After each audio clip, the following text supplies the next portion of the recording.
Welcome to the PID webinar. ये हम लोग we are very keen to do this because quite frankly political instability is really affecting economic वो क्या कहते हैं जो हमारे transactions और सब कुछ है economy partly इस वजह से grow नहीं कर रही and जो एक चीज़ जो मैंने सब participants को एक छोटी सी हमारे questions भेज भी दी already. What I'd like is that we do a few rounds of questions so that the participants can give you informed answers. This is not like a Hamid Mir show where we want to really create a fight or a debate or anything. We just want to learn. And PID is a think tank. We want a learning kind of conversation here. उसके लिए हमने कुछ questions participants के लिए वो मैं आपके साथ थोड़ा share करता जाऊँगा and then we will inshallah get the get Mansoor साहब अपने screen sharing खत्म करके चले कोई बात नहीं ठीक है okay जी lovely. So basically ये बात ये है कि हम लोग चाहते हैं stable politics क्योंकि economic stable politics नहीं हो सकती. Economists normally argue कि constitution में economics का बहुत हाथ चाहिए, lawyers ने बहुत खराब. There are a number of books that I can quote in the Hayek की famous किताब है constitution liberty वगैरह इसमें बहुत important चीज़ है. नंबर दो जो बात है कि हमारी constitution में एक amendment हो चुकी है. US constitution में 200 साल में 33 हुई है. And we've had some amendments. In fact, most amendments without any real debate. Parliament is no real debate. Everything seemed to be hurriedly done. In fact, Parliament is almost irrelevant. मिलता ही नहीं. Election के बाद बस सीटें distribute होती हैं and then Parliament really doesn't seem to meet. But the most important thing is right now everybody can see there's a mistrust everywhere. Judiciary doesn't trust the executive, executive doesn't trust the Parliament doesn't trust. Nobody trusts the army. वगैरह करते करते ये है कि हमारा एक system बन गया grab for spoils and resources. And we move from crisis to crisis. हमारी पॉलिसी में कोई थिंकिंग है नहीं, ना कोई डिसिप्लिन है. तो मेरा पहला, my first question to the panelists is, there are two schools of thoughts that we have. Let the system run like this for decades, maybe 3-4 decades, maybe 10 decades, and we'll have dynasties, fine, but somehow we'll reach some equilibrium. The other school of thought says, the system on its own will not work because if you've got a badly designed system, it will not work. And we need deep reform. So my first question to you is, where do you people stand? And if you think that reform is necessary, what kind of reform would you guys ask for? You are I can think of no better panelists than you people, and some people in the audience that I see are very good people. So I'd like to have a very informed discussion on this question. What kind of thoughts do you have on reform? Do you buy this story, that the liberal story, कि सारा election को बस चलने दो और कोई फर्क नहीं पड़ता? Or do we need a deeper reform? Can you please take it over? Wasim Saab, can you go first? Then we'll go around the panel. Sorry, could you formulate the question? I didn't get it. The point is very simple कि we are moving from crisis to crisis. कभी एक crisis आ जाता है, कभी दूसरा, कभी fund program आ जाता है, कभी corona, कभी कुछ खैर corona तो बाहर से है, but some of our crises of our own making. And then mistrust जो फैल गया मुल्क में कि judiciary executive को trust नहीं करती, parliament मिलता नहीं है. So there are many elements that I can quote जहाँ trust का बहुत deep crisis है इस मुल्क में और इस मुल्क में parliament चल नहीं रहा, policy जो उनसी वो day to day बनती है, budget debate नहीं होता. ये सब चीजें जो हैं, I would agree there are the system should either run or should we have deep reform? Is it going to be solved by many elections, but then we have to wait 100 years? Or is it going to be solved by deep reform now? And if reform is necessary, what kind of reform should we think of? Well, you see, we have a constitution, and it appears that the constitution is not being followed in spirit and in letter. The constitution says something, but in practice, it is something very, very different. Now, basically, we have a parliamentary system of government where the parliament is supposed to be supreme, where all the policies emanate from parliament, and where there is debate and discussion, where there's a kind of goodwill between the members, where they discuss and debate, and ultimately the object is to make policies which are good for the people of Pakistan. Number one, we find that this system is not really working. And the reason is historical. If I go into that, it will be a very lengthy talk. So I think what we need to do is to I would not say that there's something wrong with the parliamentary system itself, because there are many countries where it has been successful. It is very successfully working in our neighborhood. I don't think there is anything wrong with that. I think we need to work it in the spirit of the parliamentary system, which means that all issues should come to parliament. They should be debated. And this atmosphere of distrust that you mentioned, and there's a lot of distrust now between various parties in parliament. They're not even willing to talk to each other. They're not even willing to discuss matters. And in this atmosphere, the parliamentary system is not going to work. Again, in the judiciary, we find that the judiciary is taking up issues which the constitution did not envisage belong to the judiciary. So purely political issues are coming up before the judiciary and creating tensions between the judiciary and the executive and the parliament. As far as the executive is concerned, because of historical reasons, because of the fact that the government has a very thin majority, both in the National Assembly and no majority in the Senate, the government is weak. They're unable to take strong decisions, and they're subject to a lot of pressure from their allies, with the result that the decisions which are taken are compromise decisions, and they are not really decisions which should be taken or ought to have been taken on merit. So I would say there's nothing wrong in the system itself. It's a parliamentary system. Yes, we could examine it, and on the basis of experience, if there are some changes to be made, they ought to be made. I do not subscribe to the point of view that we should not even talk about changing the constitution. I think these are man-made documents. If experience tells us that certain changes are necessary, then they should be made. But they should be open debate, there should be discussion, and not only discussion within Parliament, but also with stakeholders outside Parliament. And we should then come to decisions and follow them. Actually, I certainly agree with you. And nobody is talking about changing the system. Within the system, what you said, within the system, what sort of reforms do we need to make So Irfan Saab, can you sort of take it up from there? We are not talking about changing the presidential or whatever, if I gather from the discussion, especially from the question, so I feel that perhaps we are talking of a system which is capable of least abuse. But I myself don't find any fault with the system, because in Pakistan we have had so many different systems which we have been trying. We have had presidential system, we have had the parliamentary system.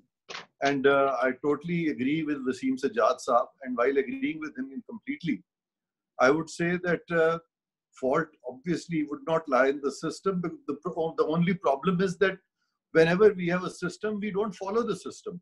Problem is with us, we don't follow the system, or we try to abuse the system wherever we are. I mean, one organ of the state tries to dominate the other organ of the state, or one segment of the government tries to dominate the other segment of the government. And in this tug of war, obviously the system has to go haywire.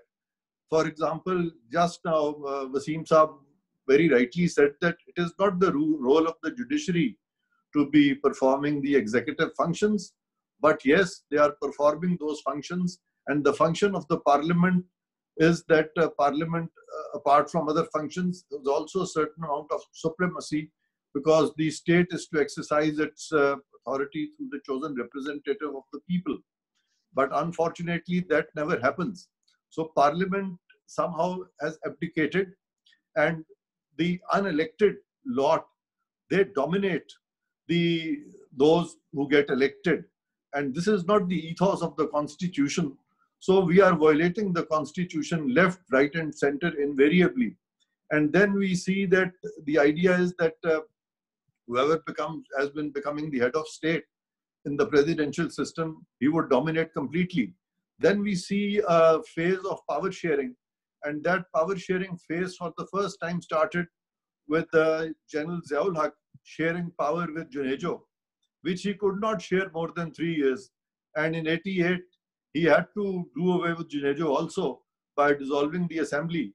Now, this was not the the real ethos of a parliamentary democracy, that president may dissolve the assembly if he feels like, that that the cabinet or the assembly, they are not going or towing his line, because in any system, everybody is to work in harmony.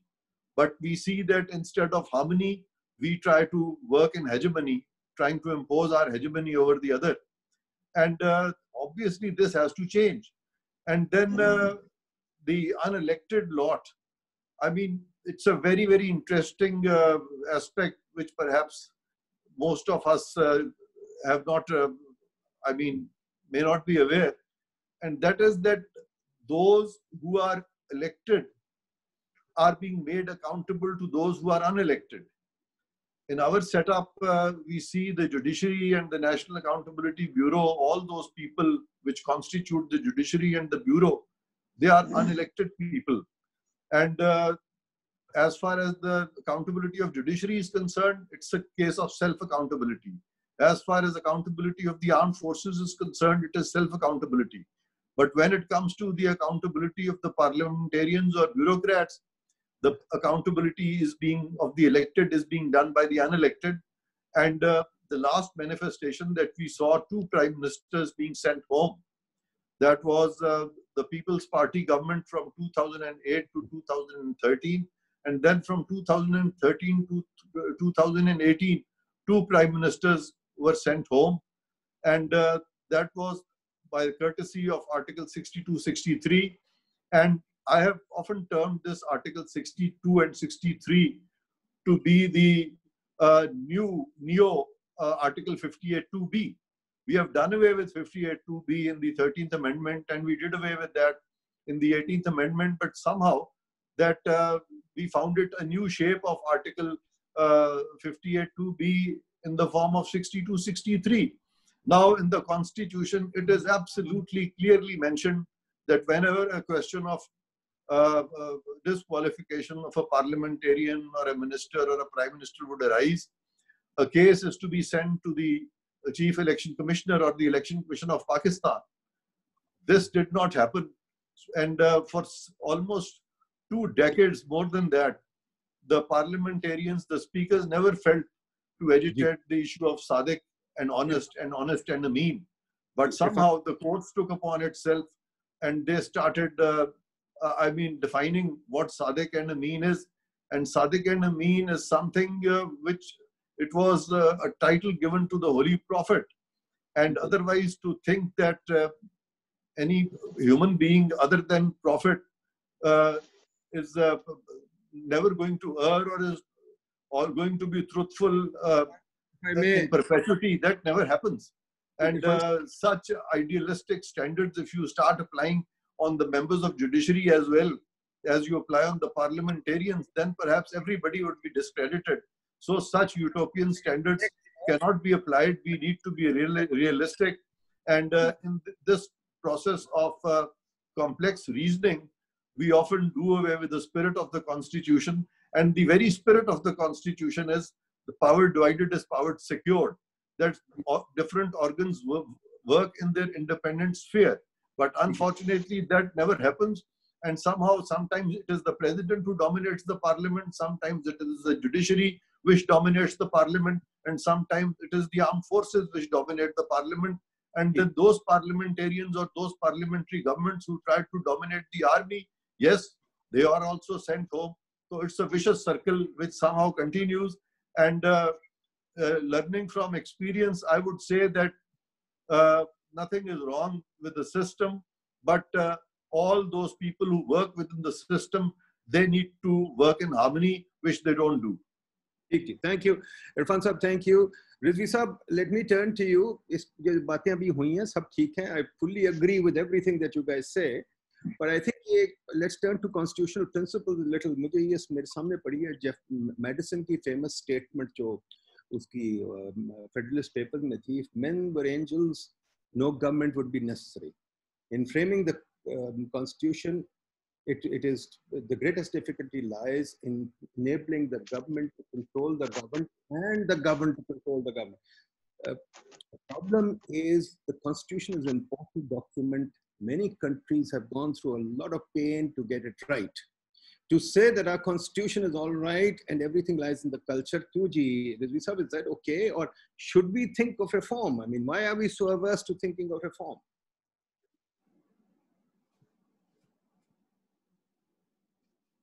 Hassan Askari Rizvi Sahib, hain yahan aap? Have we lost you? Are you there? Can you hear me? Boliye, please. Can you hear me? Short, we've got a few questions to go through. Boliye. Can you hear me? We can. Go ahead. All right, all right. Well, I share the concern expressed by the members of panel that Pakistan's political system is partially dysfunctional and institutions and processes do not reflect the spirit of constitutionalism and participatory governance. I think to address these issues, to somehow overcome the problem of muddling through the crisis to crisis, I think we'll have to adopt both approaches that are proposed by you. That is, there is a need of doing some changes and reforms in the constitution, as well as we'll have to let the system, go on and make mid-course correction. I will, very briefly and in a very straightforward manner, I will talk about 3 areas where we need to draw attention. One is constitutional, and I'll make specific proposals here. And second is what I call the political domain. The third domain is the relationship between individual and the state. Now, let me take up the first domain or area, that is constitutional. In this area, I propose a couple of amendments in the present constitution. First, to me, the term of the National Assembly needs to be reduced from 5 to at least 4 years, if not 3. 4 years would be fine. That's one change I would prefer. Second, the holding of local government election should be made integral to the constitution the way the elections to the National Assembly and also provincial assemblies are integral. In a way, it could be synchronized in a manner that you hold National Assembly election after 4 years, but then when you reach halfway, that is 2 years, you have local government election. For after another 2 years, you'll have National Assembly and provincial assembly election, another 2 year local government. Both elections should be part of the constitutional system so that local government elections are held very regularly.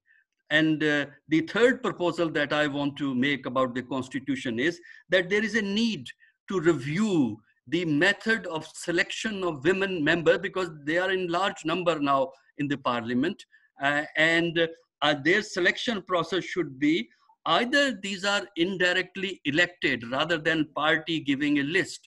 They should be indirectly elected by the members of the concerned assembly from that province. Or the other method would be that you create constituencies of 2-3 districts, and from each constituency you bring in women member by direct election. The present system of proportional representation, where parties get women seats in proportion to the elected seats they win in the general election. That's the third proposal. The fourth proposal, I would share the view expressed immediately before me, that Article 62 and 63 have to be reviewed. Because the problem is that some sections of these 2 articles, qualification and disqualifications, are not operational in a depersonalized manner. And a law needs to be operationalized in a depersonalized manner. Therefore, to me, Article 62, 63 have to be revised in a realistic and practical and pragmatic manner, rather than getting involved in theories which may not apply to situation. Now, second category is political. In the category of political, the important question is how democracy becomes part of the orientation of the people. That is, how do you inculcate the spirit of tolerance and also accommodation?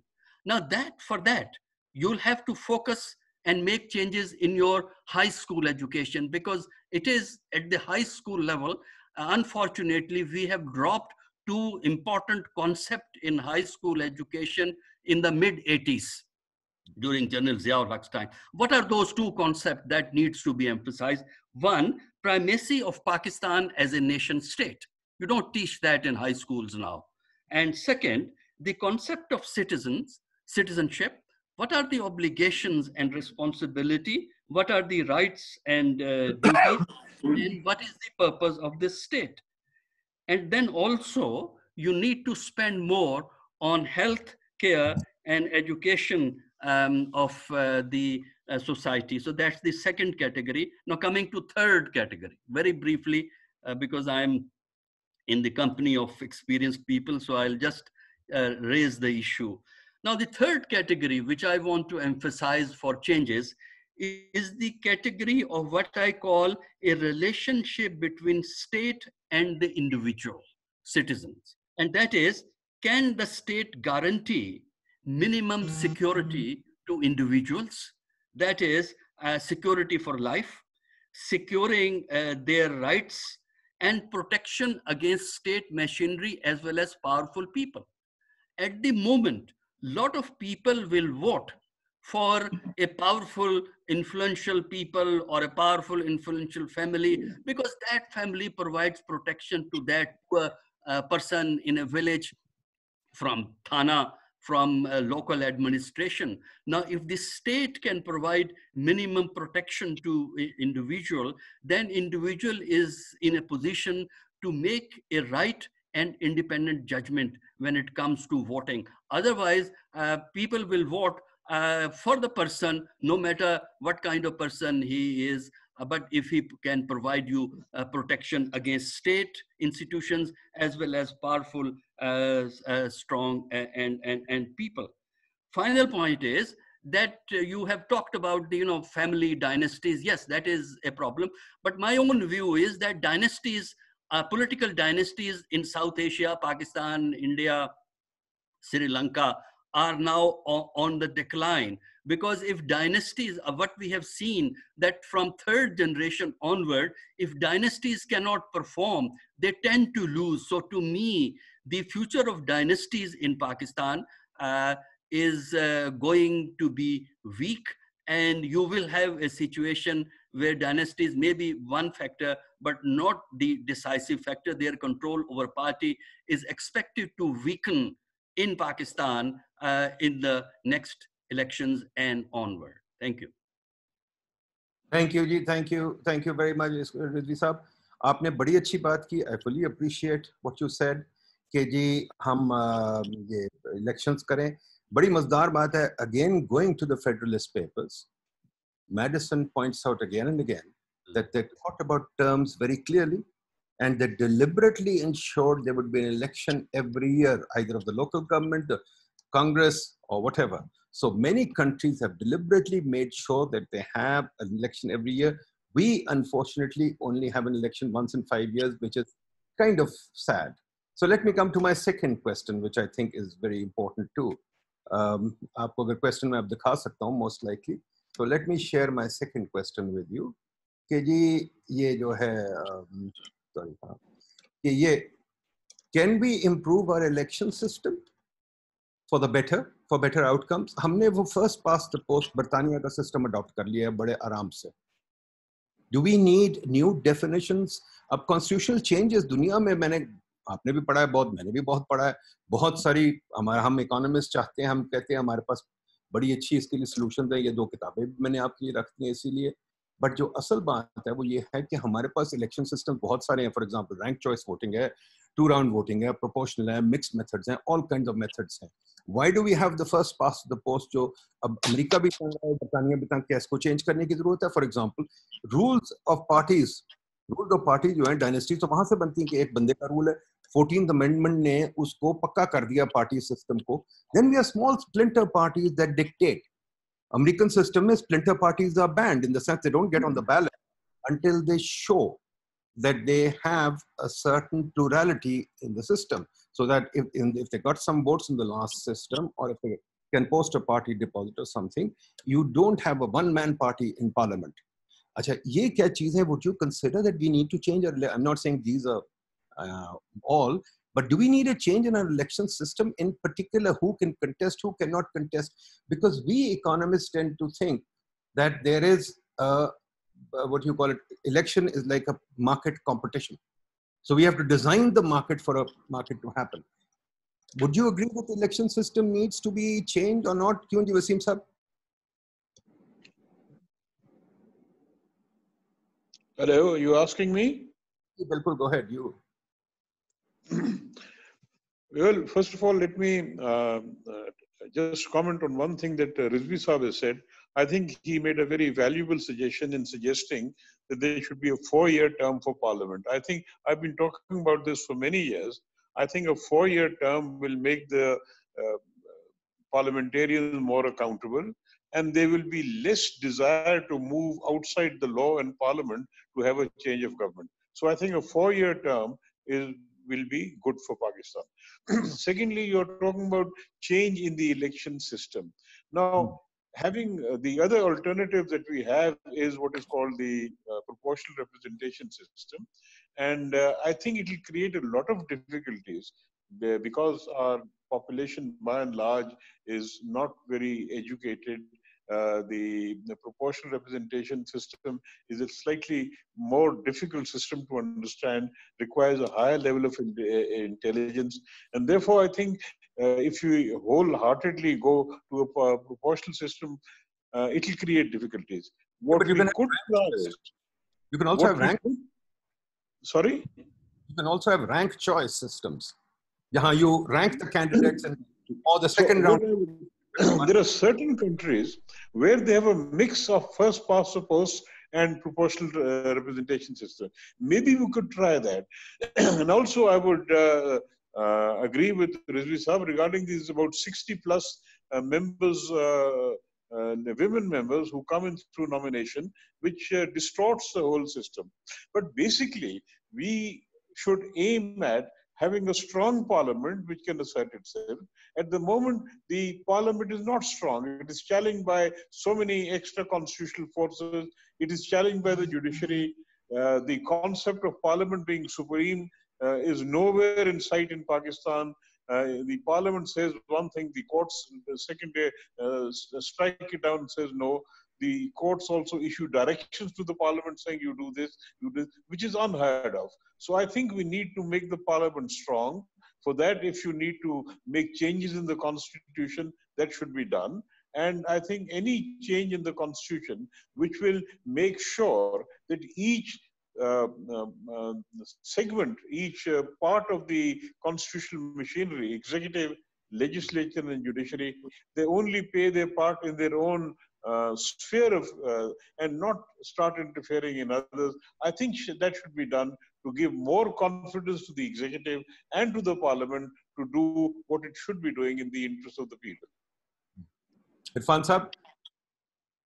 जी, मैं बिल्कुल agree करता हूं सबसे और मेरा ये suggestion है कि वो जो 5 साल की बात की थी, सॉरी 4 साल की बात हसन अस्करी साहब ने की, वो बिल्कुल ठीक है, लेकिन इस चीज को भी देखा जाए कि अगर 3 साल कर दिए तो उसमें क्या बात है, क्योंकि now our parliaments get into power and the governments get into power and they are there wasting their time for 5 years. This way they'll be wasting their time in 3 years, and any government gets exposed very quickly. We have seen that 1 or 2 years is enough, a barometer to gauge what the government has done, and it should not go beyond 3 years to begin with. And then as far as this system of elections is concerned, I don't think we need to get into, try to change all that completely, because even if we change that, the complexion of political parties in Pakistan will not change, and the people who are going to be at the helm of affairs or who are going to be in power are by and large same people, same families, and there won't be much difference in this regard. And now, and very important thing is that, as I was saying earlier also, that we often see that one organ impinges upon the other. So we need to have a check on the judiciary, and we need to have a check on the armed forces. And we need to have our differences resolved. And maybe some constitutional provisions can be suggested in that regard, because we find that at times there are very petty differences. For example, in 2008 to 2013 scenario, we see that the differences that judiciary feels that a letter should be written by the Prime Minister in Geneva. And Prime Minister had given his opinion saying that the President is immune. He has the sovereign immunity as well as immunity within Pakistan. So it will be I cannot, write a letter telling them to prosecute the President. And now this was a purely constitutional issue. And the judiciary on the face of it was wrong, because subsequently we find that in the matter of Raja Parvez Ashraf, when he was also not writing a letter, so judiciary had to pass an order in which judiciary said that yes, President has the immunity both internationally and within the country. And now that judiciary agreed that President had the immunity, so writing a letter was exercise in futility. In such situations, which are likely to rise in future also over different issues, the Prime Minister should directly get in touch with the Speaker of or the Chairman of the Senate or the President, and there should be a collegium consisting of the President, of the Chief Justice, of the Chairman Senate. And if somebody wants to give some role to the Army Chief in the context of our historic perspective, I think there is no harm that collegium can also include the Chief of the Army Staff, and such differences should be resolved through intra-institutional body, which should oversee all the institutions of the country. This, I think, is a new suggestion, but there's no harm in trying this experiment as well. But रजी साहब देखिए, बात election system की है कि नहीं, जरा इस पे चलिए कि अली चीमा ने एक पेपर किया है कि खैर हम सबको पता है कि जी 33% वोट लेते हैं और 2/3 मेजॉरिटी ले जाते हैं. Some constituencies 25% वोट आती है, लोग जीत जाते हैं. Is that representation? Is that not representation? Can we improve this system, or are we incapable of thinking of a new way to improve this system? Well, what you need to recognize that both systems have worked successfully, and both systems have, in certain cases, failed. This system, first past the post system, has been functioning successfully, in many states, but it also failed somewhere. Proportional representation has worked somewhere, and it doesn't work somewhere. So it's not simply the system. It is how you want to manage the system. Proportional representation has two problems. One has been mentioned, that it's a complex system, and for ordinary people, it is difficult to understand, or any type of proportional representation. The other problem with proportional representation is that it tends to proliferate the number of political parties.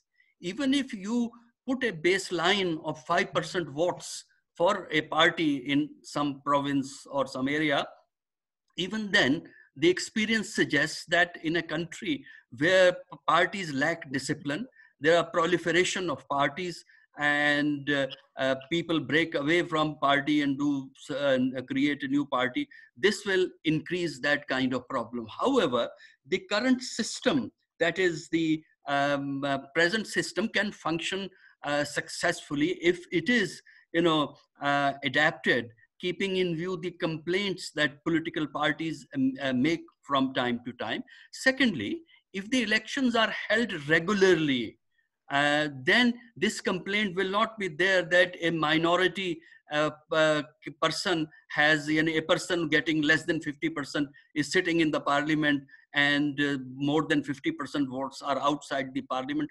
That kind of complaint is taken care of if the elections are held regularly. And the proposal that I had given was, in fact, practically in Pakistan, elections were to be held after every 2 years. National elections, after 2-year local government elections, then another 2-year national election. So if you have elections again and again, if you know that after 4 years, you will go to people, you will be accountable, and you will be very careful in exercising your mandate even under the present system. So I think there is a need to improve the existing system rather than going to proportional representation. Okay, fair enough. Achaji, the point was not about proportional representation. The point was really about considering different systems, but you let it go. For example, I don't see why we can't have the French system of two-part elections, where they actually, everybody needs to go past 50%, or why we can't have a system going to, ranked choice, for example. But we'll leave that be.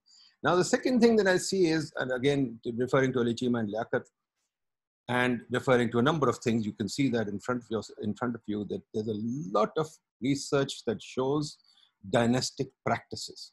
You and I both know our culture. There are marriages, there are political, all kinds of alliances. Upshot is that we have families sitting in parliaments, and for years, upshot is that we've got a dynastic succession system where people who go to college and come straight and become prime ministers, no work experience. Is that something that you guys agree with? Economists seem to agree that they seem to think that election is the marketplace and we have to design the rules. That's why I keep going to elections. But what about things like term limits? What about things like term limits? We did have term limits for the prime minister, we killed it. Milton Friedman proposed term limits for the US Congress, still hasn't been passed, but some countries do have term limits. Some countries, Indonesia, for example, has also put in family limits that you can't have so many members of a family in parliament. What about conflict of interest? I remember when I was the deputy chairman of the Planning Commission, the committees, for example, the construction committee was made of Thekadar, the sugar committee was made of sugar barons. Then finally, we have ministers and prime ministers, etc., coming in without any educational experience. So suddenly you find an energy minister who doesn't even know what a power system is.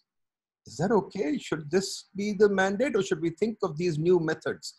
Should we put in term limits? Should we put in family limits? Should we have conflict of interest clauses? Should we have educational experience or not? Waseem Saab, bataiye.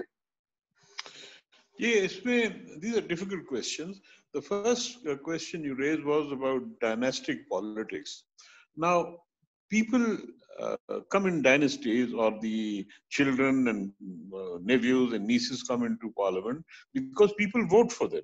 And this is unfortunate. And this is the result of our maybe historical feudal system, present economic system. But everybody who comes into parliament, he's voted by the people.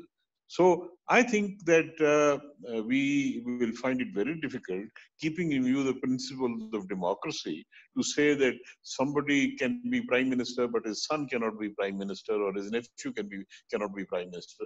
That would be undemocratic. And I think we should leave these matters to the parties to decide and the people to decide.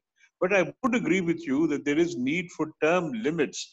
We have a term limit in the United States. The president can't be president for more than 8 years.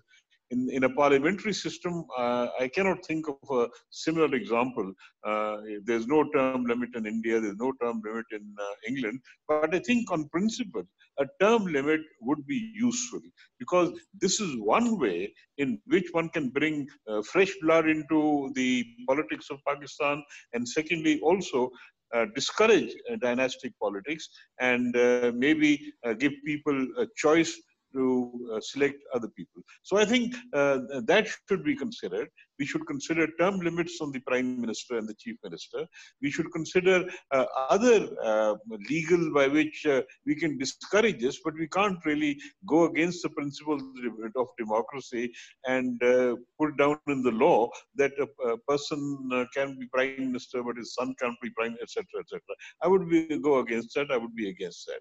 The other question is the system of election. I think, as I said earlier, that the proportional system of representation should be considered, but not immediately, not presently. We can think of a mix of the system, first past the post and proportional system, and we can think of this. We can also think of strengthening the Senate by giving it financial powers, and maybe also consider direct election of the Senate, which will give it the authority to act as an independent House of Parliament, I think that should be seriously considered, because wherever the second house is strong, the system is more stable, and in the Senate you could have people with more maturity, with more experience. We could put that in the constitution and have direct elections to the Senate. I think that should be considered. I think that's a very good point. Wasim Saab, Hayek, in his famous book, Constitution of Liberty, actually said that the second house should be directly elected and second house should act as a check on the first house. But Irfan Saab, bataiye, I mean, why can't we enact, I mean, for example, we do have eligibility laws. I can't go to parliament and stand for election. My bid for election has to be cleared by the election commission. I have to prove certain credentials to get elected, which is honesty, etc. So why can't I also show that I'm an educated guy, that I've got some work experience? Why should somebody walk into parliament who has absolutely no work experience whatsoever? Is it representation we want, or is it just handing out power? So shouldn't we have any limits at all? और जब मैं कह रहा हूँ family का, I am not saying कि जी prime minister नहीं बन सकता, बट एक वक्त पे 6 बंदे एक फैमिली के पार्लियामेंट में बैठे हो सकते हैं। ये इससे पहले आपने देखा होगा कि वो जनरल मुशर्रफ के टाइम पे उन्होंने एलिजिबिलिटी क्राइटेरिया जो है वो एक डिटरमिन किया था, उस पे उन्होंने ग्रेजुएट असेंबली का कॉन्सेप्ट जो था वो लेके आए थे। लेकिन जैसे वसीम साहब ने कहा है कि once you are talking of democracy, then you have to give equal opportunity to all and sundry to reach the parliament. The moment you will deny that opportunity, surely that would not, I mean, such an action would always become unconstitutional on the touchstone of equality clause, Article 25 in the Constitution. So that will be one problem. But if you, I mean, fix certain limits on the eligibility of these parliamentarians, and that, I think those eligibility conditions definitely will apply to all. So that way, I mean, you can improve upon this also, but obviously it's not a question which I can respond very quickly at the moment, because this requires more thinking.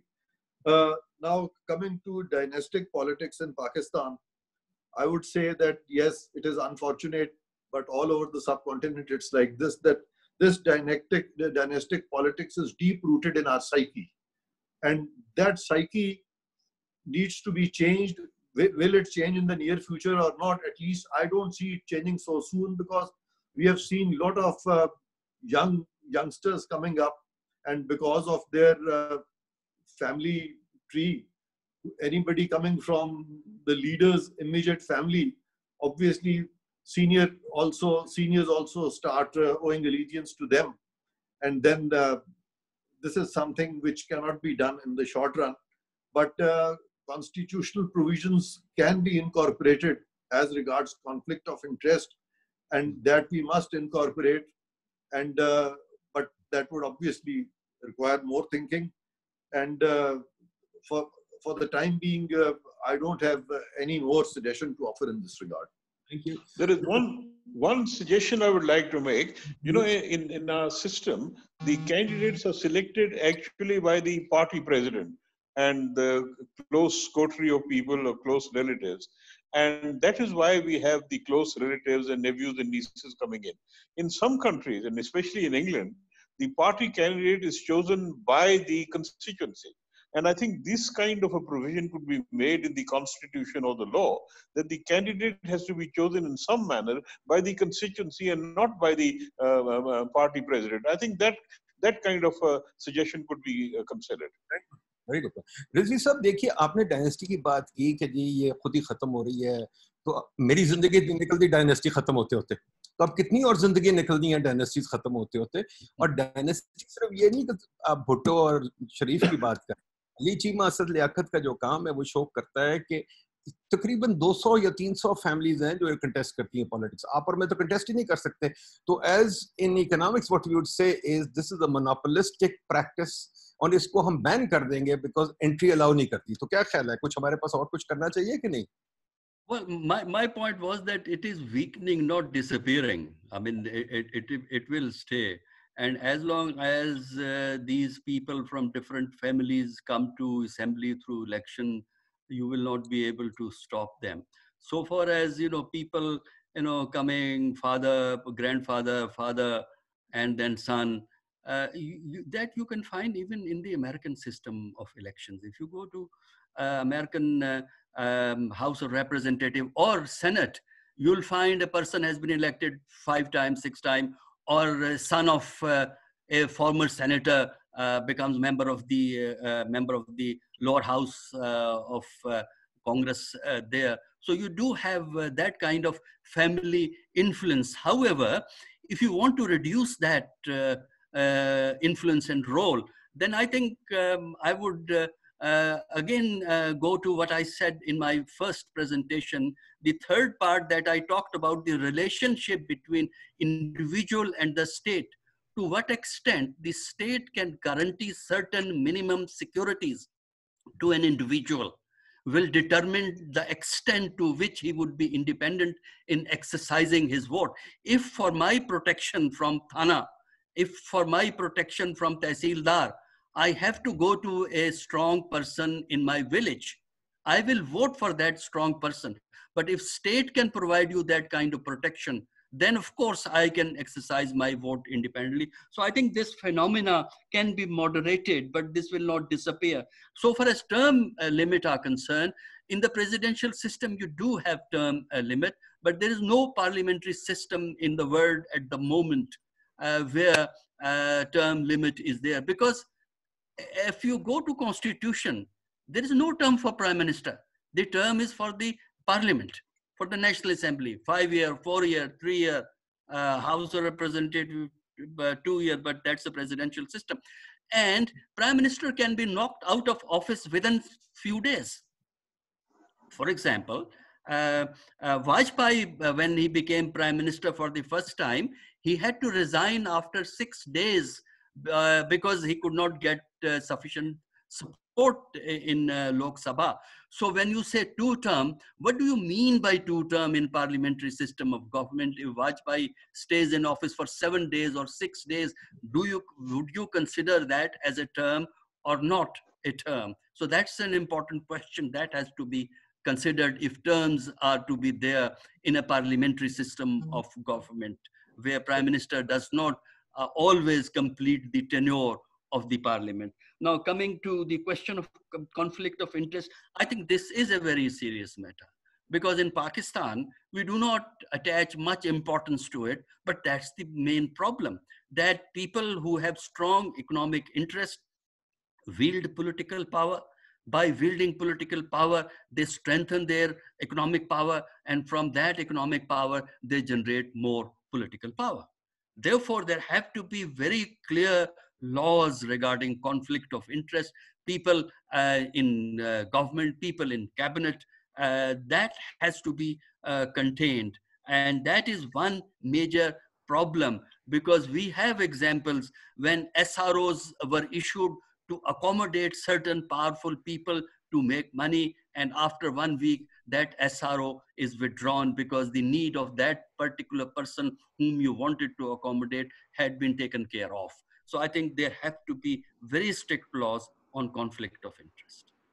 Thank you. साहब ये आपने बड़ी अच्छी बात की, but concept of term भी जो हमारे यहाँ है वो भी बड़ी interesting है कि terms जो बर्तानिया में है, मैंने नोटिस किया है बर्तानिया और जापान और इजराइल सब जगह हुकूमतें जो सी इतनी लास्ट नहीं करती जितने हमारे यहाँ जैसे आप बात अभी की थी इरफान साहब ने वो episode of the famous letter, तो उस वक्त उन्होंने अब 2-3 दफा हुआ है कि हमने पार्लियामेंट को डिसॉल्व नहीं किया once a prime minister went.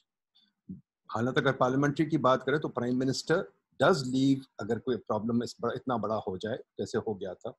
दूसरी चीज टर्म लिमिट नहीं है तो हम we can always be the first. Turning to the next question जी, देखिए हमारे यहाँ जो है रिप्रेजेंटेशन हमारे यहाँ ये नहीं होती लेजिस्लेशन के लिए, सारे पैसे के पीछे भागते हैं, कैबिनेट बढ़ जाता है टू 50-60, जैसे अब मेरा ख्याल फिर 60 के करीब हो गया, फिर 1000 लोग पार्लियामेंट्री सेक्रेटरी की पोजीशन, पार्लियामेंट्री वो एडवाइजर्स की पोजीशन, इस किस्म की चीजें लेते हैं।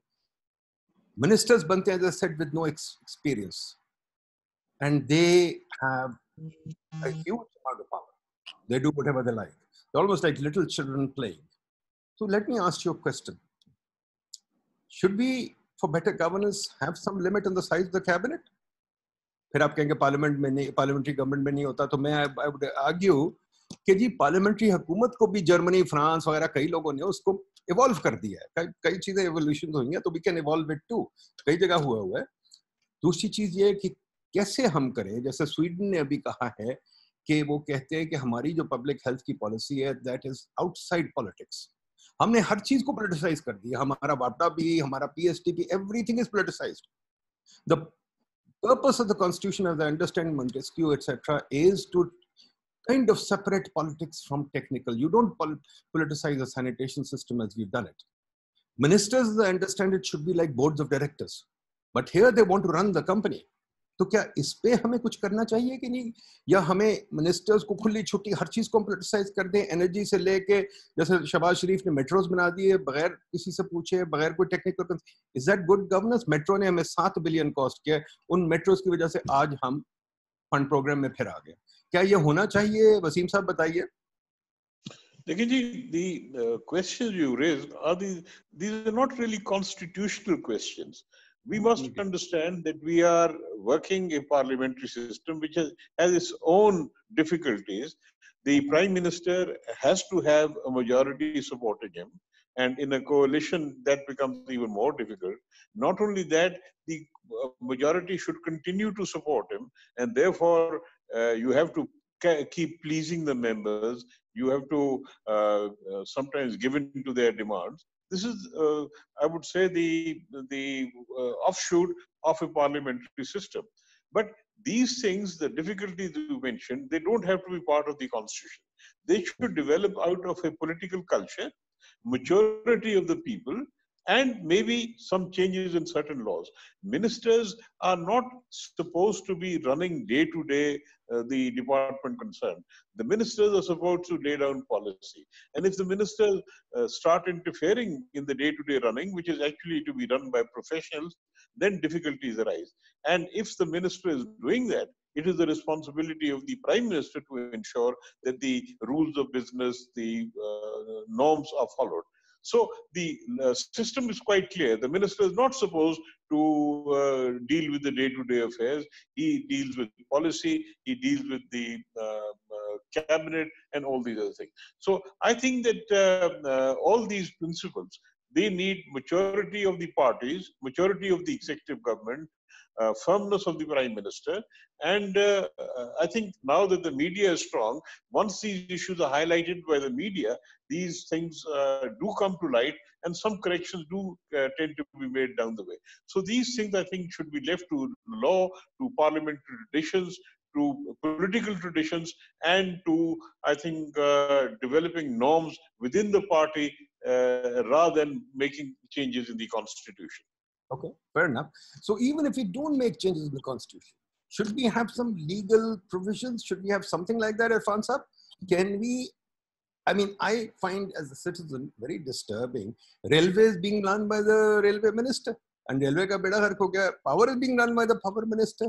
LNG के कॉन्ट्रैक्ट उन्होंने जाके साइन कर लिए किसी से, मतलब ये चीजें भी तो कौम को बहुत नुकसान पहुंचाती हैं. Are you telling me we have to wait for another few hundred years and lose so much more before we make any changes? Are we going to make any changes, Irfan साहब? जी बिल्कुल, मैं समझता हूँ कि बिल्कुल वसीम साहब ने जो बात की है कि मिनिस्टर्स जो हैं उनका तो काम सिर्फ पॉलिसी मेकिंग का है. वो डे टू डे अफेयर्स जो हैं of an organisation, they are not to run the organisation on day to day basis. And we keep hearing फलानी चीज हो गई तो मिनिस्टर ने नोटिस ले लिया, फलानी चीज होगी तो चीफ मिनिस्टर ने नोटिस ले लिया.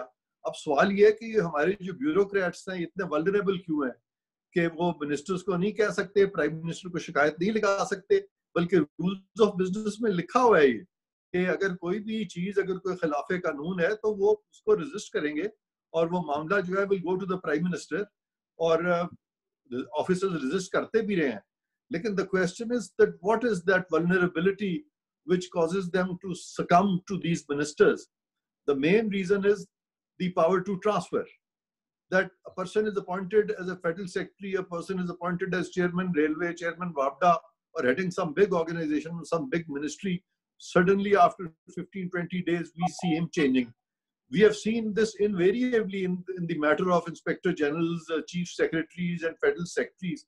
In the recent present setup also, we have seen hundreds of transfers. Earlier, this would not happen. Earlier, a person getting to his department would have sufficient time to have a feel, to have a know-how of the department, to acquire expertise over a period of time. Here, by the time you get to know something, and you are out of that place. So therefore, we need to have laws where we could discourage these transfers. Court did make some effort in this regard by taking upon itself these issues of interfering in the matters of posting and transfers. But there we saw that a parallel government was being set up by the courts, and people would challenge their transfer in court, and ministers were being subjugated by the judges. And obviously that is also not what a parliamentary system should be. And this is one of the biggest problems, that bureaucracy cannot resist illegal orders either from the court or from the ministers. And this is one of the biggest problem that rule of law in Pakistan faces. And this is also one of the biggest problems that is with the good governance in Pakistan. So we need to have provide safeguards, sense of security to our bureaucrats, which they don't have. And there is another provision also in the laws that after 25 years you can send anybody, you can retire him compulsorily. So all these things make bureaucrats very vulnerable, and then they can be thrown out, they can be shown the door, and they don't have that security of term which the judges have. But the question is, should we give them that security of term that they may also become mother पितर आजाद और फिर वो भी control में ना आए? तो ये सारी चीजें गवर्नेंस के इश्यूज हैं, ये श्योरली कॉन्स्टिट्यूशनल इश्यूज तो नहीं है, लेकिन ये तो वाकई ठीक कह रहे हैं वसीम साहब के we'll have to evolve a culture over a period of time so that के इस तरह की चीजें जो है यहाँ पे ना हो और अपने अपने जो भी स्फीयर है उसके अंदर सब काम करें।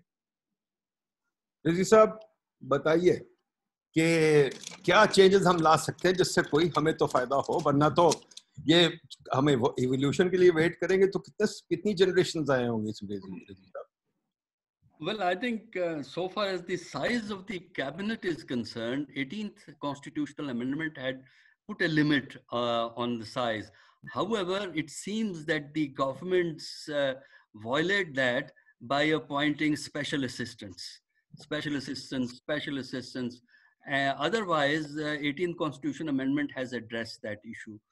Here you have to, when I share the view that, that these issues are political. You don't have to put all these things in the constitution, but somehow, sometime you can make ordinary laws for that, or there has to be minimum consensus. What is missing in Pakistan is that there is no minimum political consensus amongst the political parties. And unless you have a minimum functional kind of understanding between the political parties, any system will run into difficulties, because you can't write each and every detail of a political system, how it functions on paper. Some of it goes on traditions, on values, and also on understanding. Unfortunately, the political parties in Pakistan are prepared to go to any extent to undermine the political adversary. So they will go to judiciary, they will seek military support if it serves their purpose. If it doesn't serve their purpose, they'll talk about democracy. They'll object to military's role because it doesn't serve. As long as it serves, military's role is fine. So I think that is the basic problem. And some of these things can be taken care of by simple straight laws. But others, you'll have to rely on good sense of the political leaders, and also emphasize time and again through media, through other means, that political leaders should behave. And if they behave, these institutions, state institutions, will not be able to overstep their domain. Thank you. क्या कहते हैं Rizvi साहब, that is very good. I think quite frankly that goes back to the thing that I was trying to raise. All the more important that we should be able to select good people into parliament, which unfortunately we can't. And that's a huge issue for us that we can't select good people into parliament. Now let's see कि reform of institutions पूरी दुनिया में एक चीज हो गई है कि reform. मैगी थैचर के ज़माने से, रेगन के ज़माने से reform बात चल रही है. पूरी दुनिया ने बहुत रिफॉर्म किया है, पाकिस्तान ने कोई रिफॉर्म नहीं किया. और ख़ास तौर पर पार्लियामेंट कोई रिफॉर्म के अंदर इन्वॉल्व नहीं होती, ना पार्लियामेंट में कोई रिफॉर्म पे डिबेट होती है. आप लोगों में से कुछ लोग पार्लियामेंट में रहे भी हैं, आपने देखा कोई डिबेट नहीं होती इस पे. और जो रिफॉर्म आता है हमारा सारा डोनर से आता है, BISP, SB, स्टेट बैंक की law, SCCT law, CCT law, tax, ये सब कुछ वहाँ से आता है. पार्लियामेंट सिर्फ रबर स्टैंप करती है. और मैं खुद देख चुका हूँ जो यूनिवर्सिटीज़ की लॉ लिखी हुई है हमारी, वो बहुत ही फजूल है. दूसरी चीज़ जो हम देखते हैं कि जी पार्लियामेंट में 14वीं अमेंडमेंट पास हो गई जिसके अंदर सारे पार्लियामेंटेरियंस का individual right to vote according to conscious खत्म हो गया. पिल्डैड फाफन ने देखा हुआ है कि हमारी पार्लियामेंट की रिकॉर्ड क्या है, वो भी बड़ा ख़राब है, ना वोटिंग होती है ना अटेंडेंस है. अब ये है कि जी कंपनी लॉज, SCCT लॉ हम सब एग्जामिन कर चुके हैं, बहुत बुरी लॉज है. अब क्या करें हम? ठीक है जी, how can you make a more dynamic system, specially reform हमें चाहिए. कॉलोनियल सिस्टम हम प्रिजर्व कर करके मर गए, रिफॉर्म कब होगा? वसीम सज्जाद, आई रिमेंबर, ये before he went to Oxford used to tell me about civil service reform. आज तक नहीं हुआ. ठीक है जी. अब मुझे बताएं कि जब एजुकेटेड बंदे ही नहीं पार्लियामेंट में, रिफॉर्म की डिबेट ही नहीं हो सकती, मिनिस्टर्स मिनिस्ट्री रन कर रहे हैं, कोई रिसर्च कहीं भी नहीं है, पार्लियामेंट काम नहीं कर रहा है, एग्जीक्यूटिव अपनी पावर बढ़ा रही है बार बार. एग्जीक्यूटिव फॉर एग्जांपल अपॉइंटमेंट जो है इस वक्त आपकी पता नहीं, मेरे ख्याल 100 एजेंसीज के हेड्स अपॉइंट ही नहीं हो रहे, उनसे अपॉइंटमेंट ही नहीं होती क्योंकि जो डिजिटल बीच में इंटरफेयर करती है. तो खुदारा बताइए क्या, should we just wait for another 100 years for reform, या रिफॉर्म होगा कभी के नहीं होगा, या हम बार बार फंड के पास जाएंगे और वो हमें बताएंगे क्या रिफॉर्म करो? क्यों जी वसीम साहब, how would you react to that? देखिए जी, reform is a continuous process, and it obviously doesn't happen overnight. And in a country, you need to. There are so many various institutions. There are laws which need to be reformed. There are institutions which need to be reformed. The constitution itself, over a period of time, you may need to change. Now, why is it that we are not having these reforms in this country, and not at the speed at which you mentioned we should have them? The reason is, number one, that in other countries, when the party is in opposition, they are preparing to enter into government, and they prepare all the agenda that they would be implementing once they come into government. And this agenda would deal with all kinds of issues, health, education, various institutions, etc., etc. And then when they come into government, they are ready, because already they've planned everything, they're ready to undertake legislation on that point. Now, what happens in Pakistan? Nobody is ready. Nobody has any program. Nobody has any agenda. They come into government, they're at a loss, and then start thinking from that day onwards, what should we do? Now, why is it happening? It is happening because the public is not insisting on reform as an issue in the election process. The public looks at personalities, that this man is going to do better work for me before the Thanedar and before the Patwari, or this man is going to be more effective because he's in party A or party B. Reform is the last thing on the mind of the elector in Pakistan. But in other countries, the more advanced countries, I would take the example of England, the United States of America, it is these kinds of issues which people vote upon, and then compel the government to go into reform and make changes. So therefore, we need a basic change in the attitude of the voter, in the attitude of the parties, in the attitude of the government, and this will take time. It may not take 100 years, but once this awareness has been created, it will become sooner. And I think one of the things which could help in that is frequent elections. And a 4-year term, as was suggested, may help in that. And creating an awareness through media, through others, and also creation of think tanks within the government where they are constantly thinking of changes in various institutions and departments. In England, there's a permanent law commission. Permanent law commission means they're there all the time. They're all the time looking at laws. They prepare everything, and then in this final finished form, they submit it to the government to be placed before Parliament. I think we need that kind of an institution in Pakistan, where all these matters are constantly under review.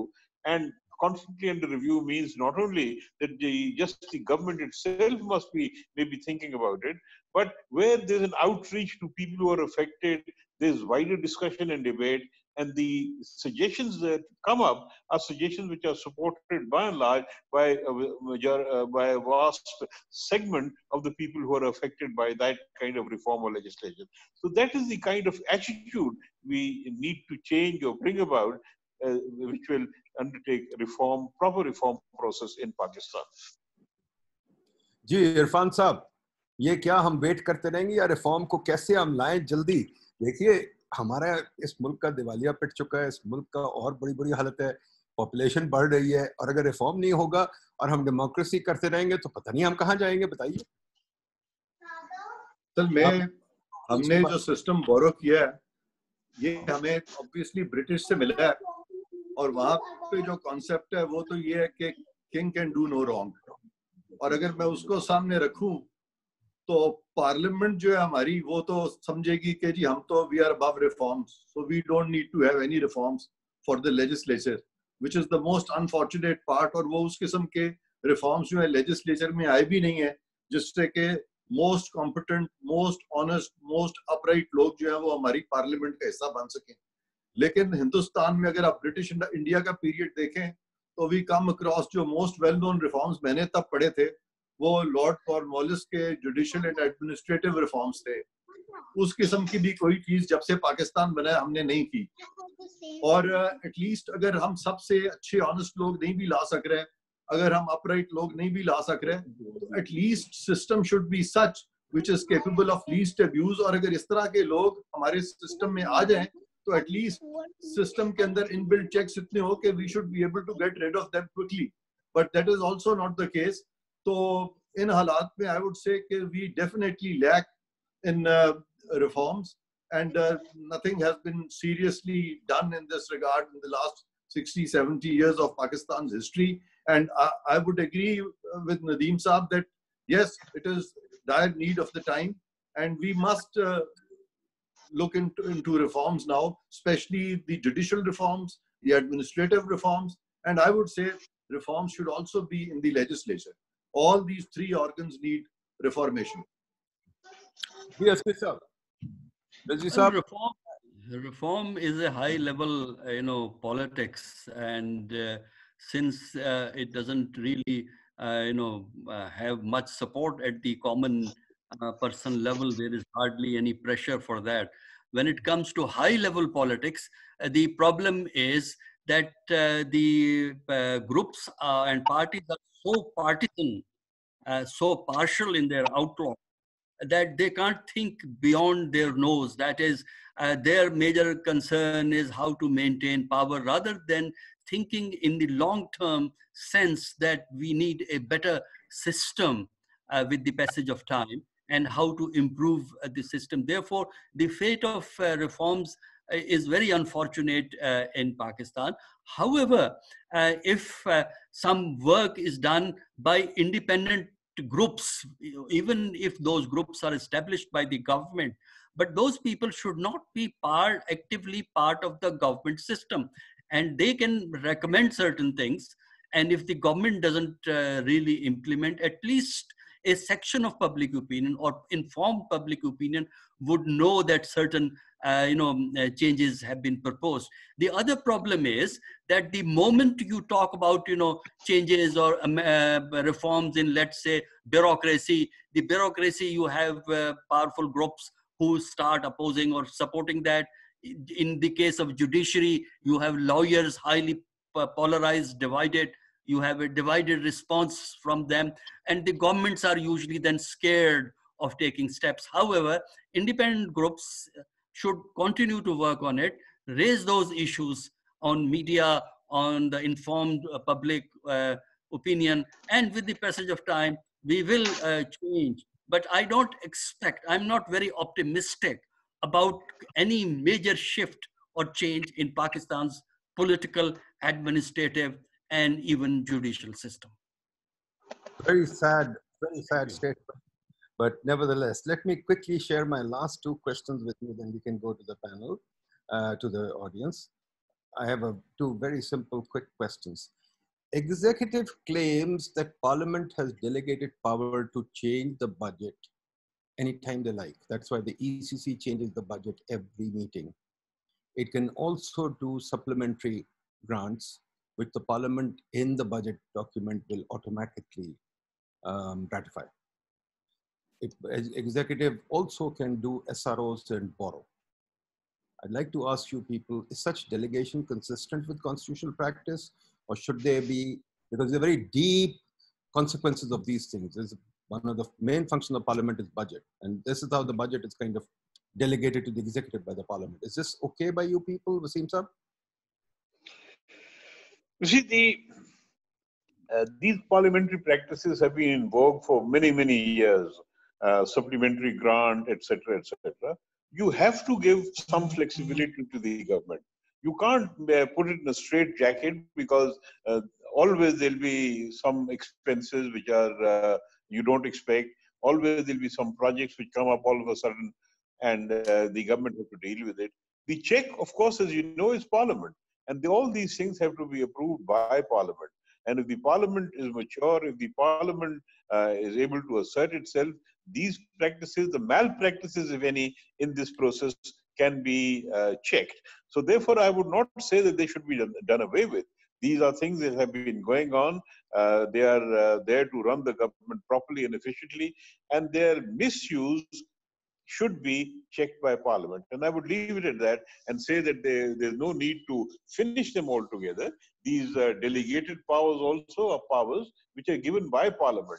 And again, one thing I would suggest is that any use of delegated power, any SRO, any such move should be placed before Parliament, and there should be a committee of Parliament which should look at that and scrutinize that. And if there is any misuse, it should report it to Parliament. Because at the moment, there are so many actions taken in the field of delegated legislation, issuance of SROs, etc., etc. Some of have hidden implications which they don't know. And I think they should be scrutinized by a committee and then placed before Parliament. And I think this would be one of the ways in which their misuse can be checked. Thank you. Irfan Saab? जी बिल्कुल, ये देखें आप, इस पे the oversight of Parliament is very much there, even the matters of supplementary grant, and उस पे Parliament खुद है, then there is a Public Accounts Committee, then there is Auditor General of Pakistan. तो वो ये तमाम जो भी grants होती हैं, then audit is carried out, इनकी reports जो हैं, they are presented to Public Accounts Committee, and then Parliament also can discuss these matters if तो oversight भी है. तो therefore this is taken care of by the Constitution. And supplementary grants, obviously, at times you need them, and it is at times of need or necessity when there is a supplementary grant required. So you can't stop them. You cannot put it, as Wasim Sajjad Saab has said, in a straight jacket. So I would say that there is oversight in this. Parliamentary oversight is there. Askari Saab? Yeah, I think I share these views that the government or administration needs flexibility in dealing with certain administrative and financial matters. However, ultimately, everything has to go back. If they have given, some reduced, let's say, taxes, or they have allocated funds which were not presented to the Parliament, but all these things have to go back to the Parliament ultimately, and approval from there, although it may be a later or late approval, but nevertheless approval. And if there is some financial, wrongdoing, then Parliament needs to take up the matter. But you can't really say that anything to be done by administration, it has to be first approved by the Parliament. Perhaps this will make the system more dysfunctional than what it is now in Pakistan. Okay. Okay. Fair enough, folks. Ladies and gentlemen, the floor is open. Who would like to ask a question? I have somebody here, Mac user. I don't know who that is. Somebody's raised their hands. So करामत अली साहब चलें, आप शुरू कर दें, या निसार मेमन साहब चलें, आप शुरू करें। निसार साहब ने पहले किया हाथ खड़ा, निसार साहब चलें। Thank you very much. I think it was a great pleasure to listen to the very, very open discussion, and particularly I can understand, Nadeem, your impatient and in the situation. But I think the panelists have presented a very, very balanced view, and in fact, we started talking about the parliamentary system and then reform. And I think each one of the panelists have, in different ways, have presented various reforms. And I'm sure that when your paper is compiled, various reforms will come in. But my point is very fundamental, I think, which is this, that first of all, that Pakistan constitution is clearly says it's a parliamentary form of government. And this is something, if people who are elected to this parliament and those people who are put in charge of the governance as a result of the parliament and are managing the country, if their faith in parliament is not there, then I think that is precisely is the problem. I'll give you a very simple example. Look at the prime minister today, or even previous years. I only remember one prime minister, because I haven't been watching all the prime ministers, but Yusuf Raza Gilani. I think he was one of those prime ministers. I don't know before, and maybe afterwards I'm happy, but he clearly comes out the person who attended the parliament regularly and the most. Look at on the other side, I compare him with the present prime minister. How many times has he gone there? Because to be in the parliament, you have to believe in it. And I think if we were, even when they were, present party was, governing party was not in the parliament, and not in the government, they were agitating all the time. And still that continued. So I think there should be a very, and I will look up to the Wasim Sajjad, Irfan Saab, to tell us that how can you bring in that if there is any attempt by anybody, whether it's a prime minister or a minister or a judiciary, on sabotaging the constitutional parliamentary form of government, because all of these debates that you see is diversionary. There's nothing else. And also, if you say we clearly remember there was a clear numbers that were given for the parliament. Now you bring in the special assistant. I think this is sabotaging the whole system. And I think there should be a very clear penalty for anybody who is doing it. And the courts must come out and clearly defend the parliamentary form of government, because that's part of the constitution. So I think if you look at it, all institutions, while I heard the parliament may have failed, while I heard a lot of bashing on the parliament, but I think parliament, more than that, the judiciary has also failed Pakistan over and over again since the 50s that we have been seeing. And this practice of taking over is part of it. Similarly, I think the constitution, so two things come up.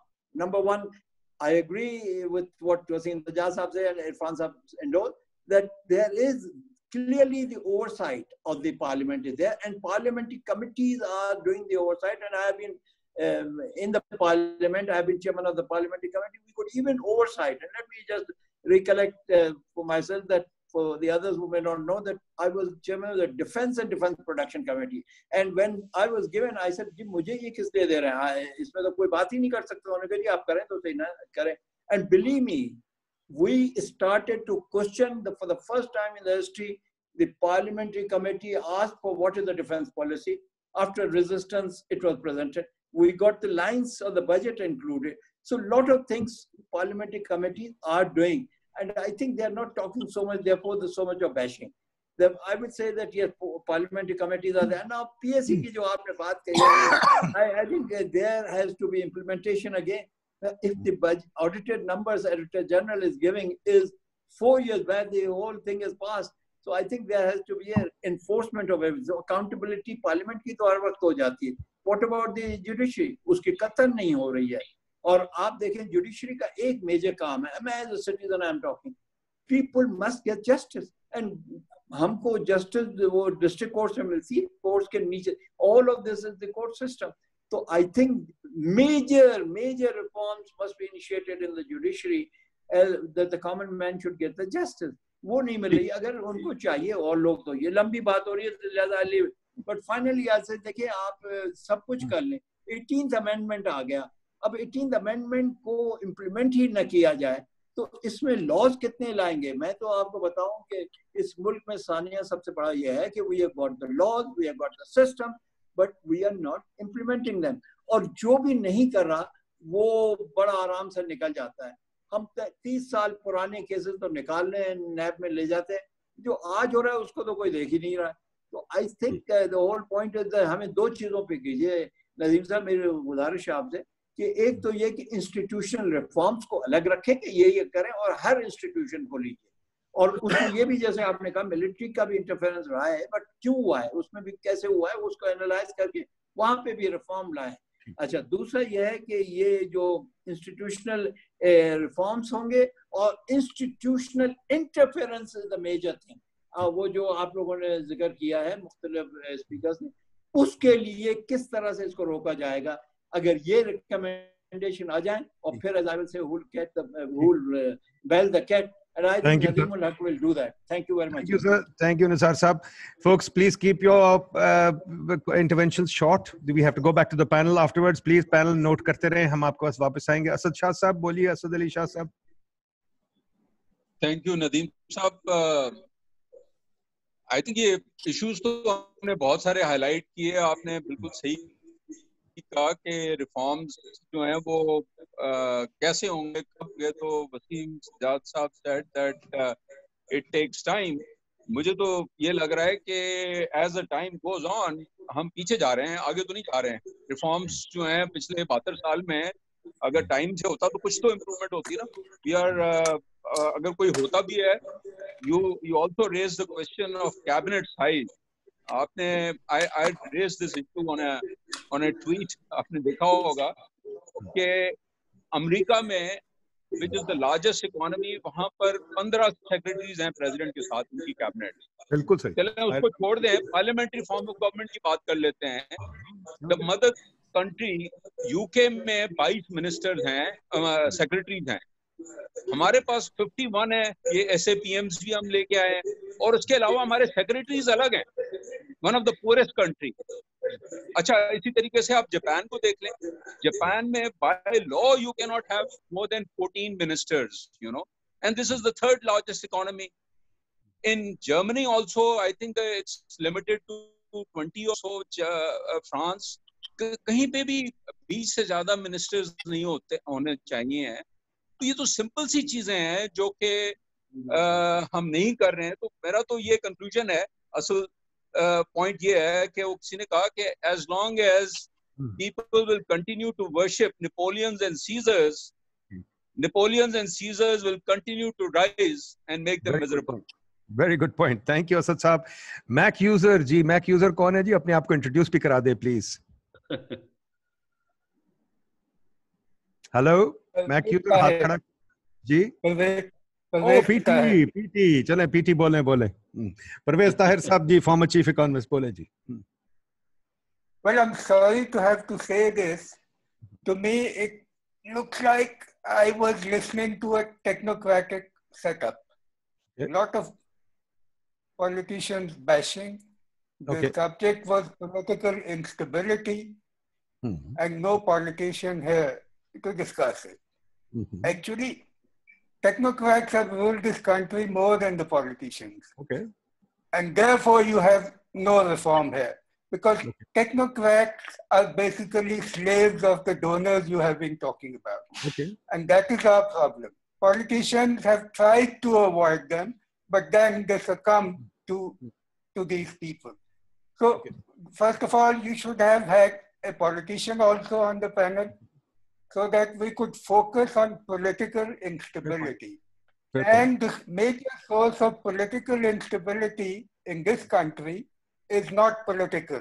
And I will like the panelists to focus on that. Thank you. Great, thank you. जी, करामत अली साहब।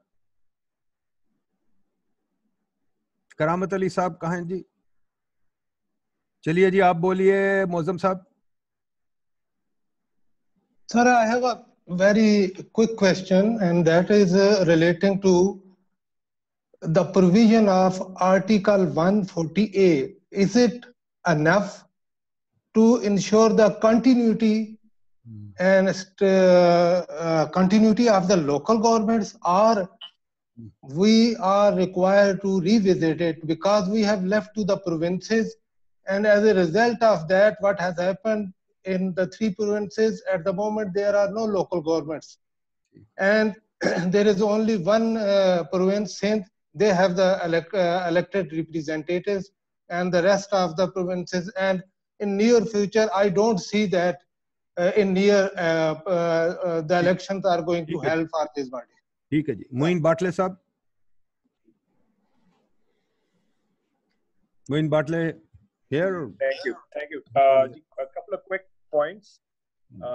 एक तो ये कि जी 4 years पे अगर लाएंगे या 3 years, then just remember that they may be jostling and planning for the re-election even sooner.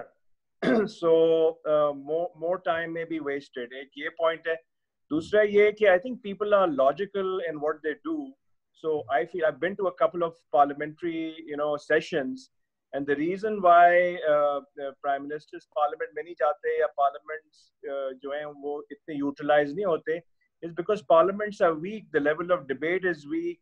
So it goes back to the point that we have to elect stronger parliaments. So I do agree with Nadeem Shah that there needs to be good criteria, to have strong members. And I think अगर honesty पे criteria हो सकता है तो फिर educational qualifications और experience पे क्यों नहीं हो सकता? After all, these are going to lead the country. So if अगर parliament strong होंगे तो automatically वो utilize भी होने लगेंगे और they'll become part of the picture. So those were my points. Thanks. Iftikhar Sahab. Thank you, sir. Sir, my question is to Wasim Sajjad Saab and Professor Hassan Askari Saab. My question is that, is there any demand for change? Do you see any constituency for change necessitating any reforms? Do we need, and the last thing is that, do we need leaders to bring change, or we need social pressure that will bring change? Amir Hussain Saab, last question, bataiye. Thank you very much. It was insightful discussion. My concern is that if we look at the roadmap for reforms, whatever democracy you want to see in the country, whether it's marketplace democracy, whether it is parliamentary, presidential, whatever, you've got to have a strong citizenship. The role of citizenship is very important because we have seen that in Pakistan, there is no accountability in place. Even if you go to the parliament and they are not accountable to people, but they are accountable to other institutions which take us our resources. So then the balance of power will not be determined.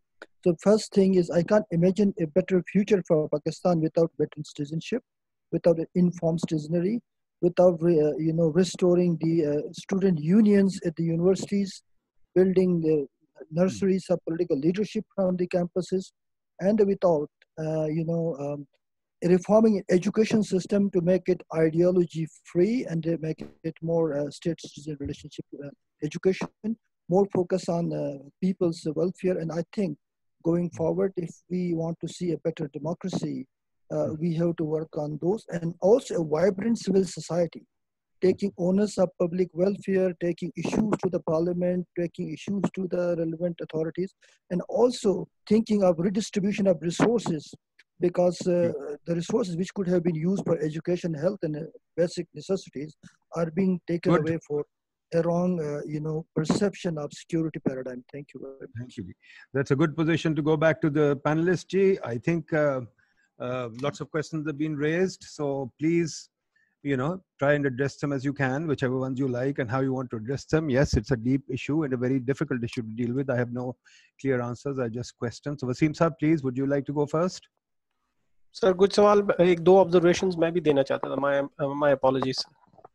शायद साहब आप last minute पे आ गए हैं. चलें बोलें, जल्दी से बोलें. 2 minutes. नहीं सर, मैं तो पहले से आया हुआ था. मैं उस पे आपको मैंने मैसेज भी किया. Anyway सर, जल्दी से observations एक दो, खास तौर पर respected इरफान कादर साहब ने जो बात की, very good talk. एक सर ये कि जो ये एक स्टांस है कि कॉन्स्टिट्यूशन में कोई वो सारी ये उसमें कोई मसला नहीं है. I would disagree. देखें, एक एग्जांपल लेता हूँ. प्रीएम्बल उसका ये कहता है कि it should be based on Islamic principles, तो इस्लाम में तो किसी की इम्यूनिटी नहीं है, लेकिन आप कॉन्स्टिट्यूशन में देख लें वो कहते हैं कि जजेस और आर्म फोर्सेस वालों की इम्यूनिटी है। तो ये फिर ये किस किस्म का कॉन्स्टिट्यूशन होता है? फिर वो आर्टिकल 38 में कहते हैं कि हर एक को जॉब सिक्योरिटी और वो देनी चाहिए, इकोनॉमिक सिक्योरिटी। तो इसको मिसयूज इस तरह किया गया है कि सरकारी इदारे बना बना के नेशनलाइज कर करके उसमें लोगों को डंप करते गए हैं, तो उसकी कोई इंटरप्रिटेशन नहीं है, उसको अब्यूज किया जा रहा है। फिर सर रोल ऑफ जुडिशरी है, हमारे यहाँ पे चेक्स एंड बैलेंसेस नहीं है। अब कोई रिफॉर्म की प्रपोजल आ भी जाए तो सब जिसने एक इंट्रेंस्ड जो हमारे कॉर्नर्स हैं या इंट्रेंस्ड जो वो इंटरेस्ट है वो सीधा चला जाएगा जुडिशरी में, वो वहां से जाके स्टे ऑर्डर ले लेगा, वो 10 साल तक भी पड़ा रहेगा। आपका भी एक केस है, आप खुद देख चुके हैं कि वो पड़ा रहता है, कोई उसको कोई उठाता नहीं है, ना उसको कोई सुनता है। तो जुडिशरी की कब इसमें रिफॉर्म्स की जितनी भी प्रपोजल है इसमें जुडिशरी की बहुत इंपॉर्टेंट है proposal. Who will question them, उनको कौन क्वेश्चन करेगा? ठीक है sir, thank you Shahid sahab. Okay ji, thank you ji. अच्छा जी, Wasim sahab, would you like to address some of these issues? Hello,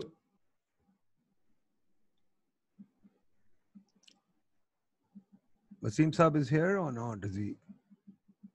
Can you hear me now? जी जी, हाँ जी, I can hear you. बोलिए बोलिए बोलिए। So I said a very valuable suggestions and comments have been made.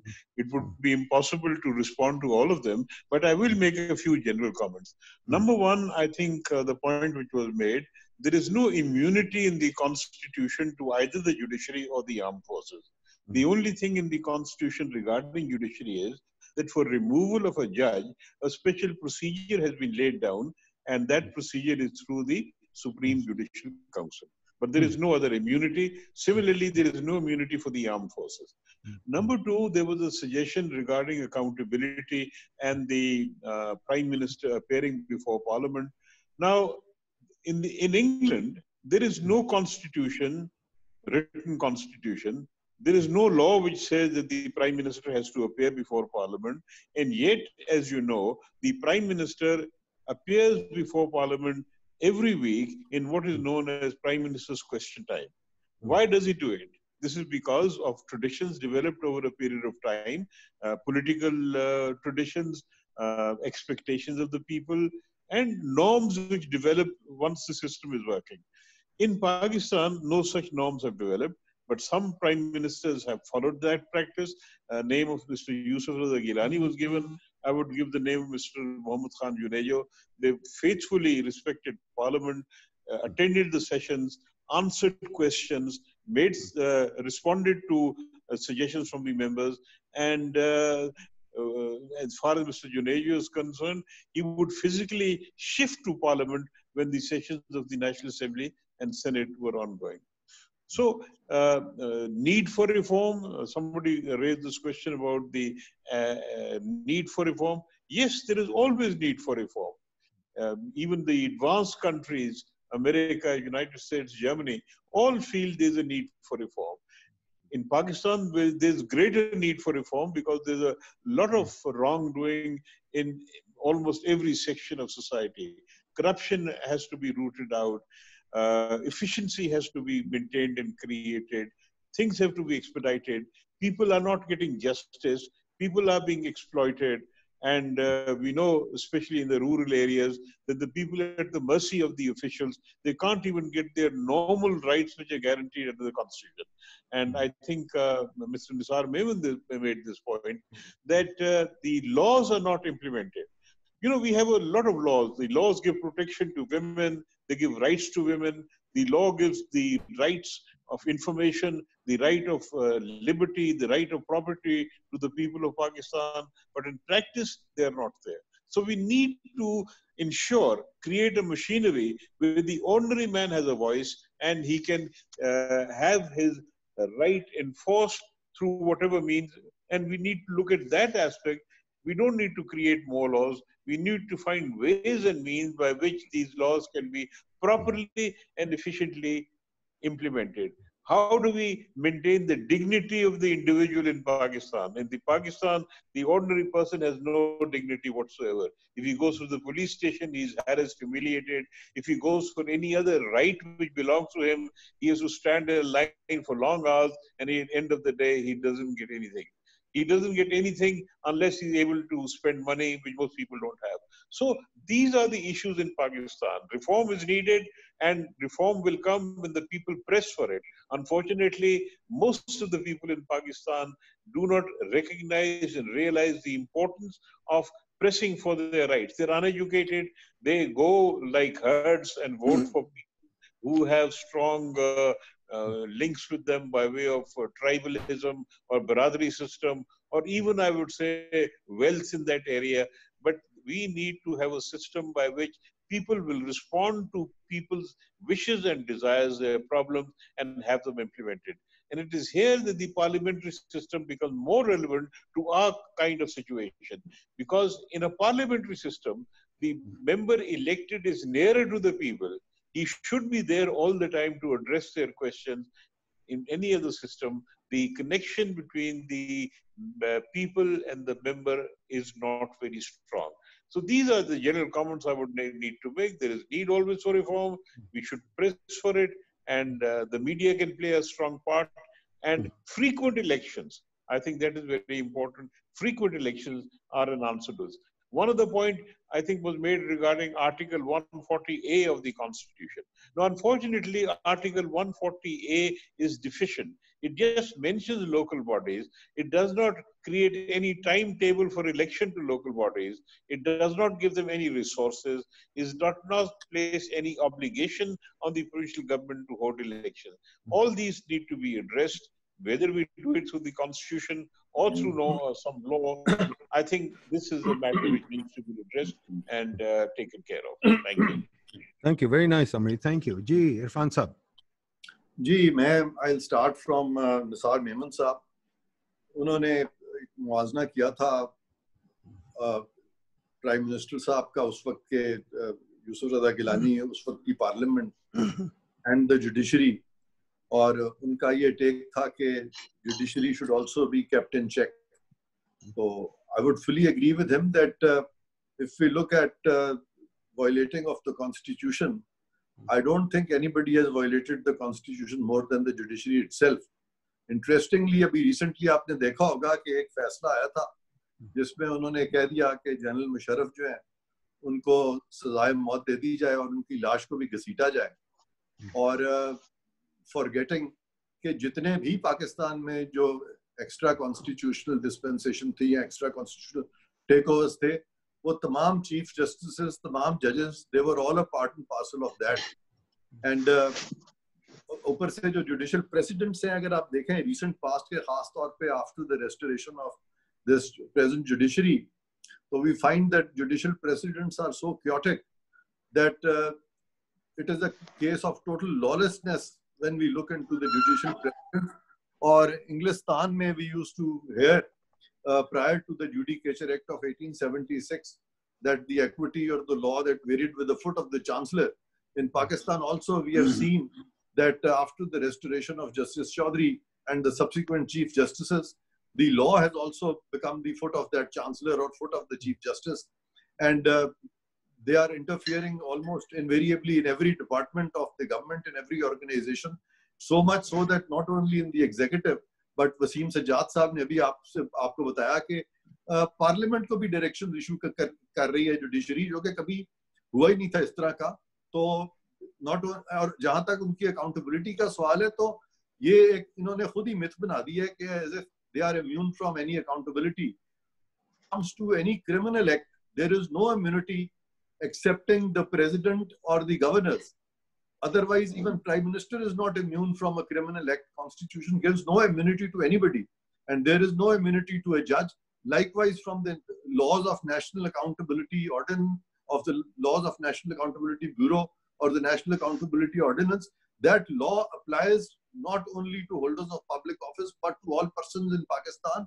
And judges have been referred to as public servants in Section 21 of the Pakistan Penal Code. And they also come within the definition of the word person as contained in the National Accountability Ordinance. So there is absolutely no immunity. Why nobody has so far made cases against the corrupt judges? Well, that itself is a big question mark on the integrity of judiciary itself. So judiciary also is in the dock, and they are not immune from any accountability, either constitutionally or under any law. And now we need to reconstitute our judiciary also, because if we looked at strict legality, restoration of Justice Iftikhar Chaudhry was by means of an executive order. And there was a judgment of the Supreme Court according to which he had ceased to be a judge, and that judgment had already been reviewed and he was no longer a judge, and that judgment had not even been revisited, and by an executive order a judgment of the Supreme Court was undone.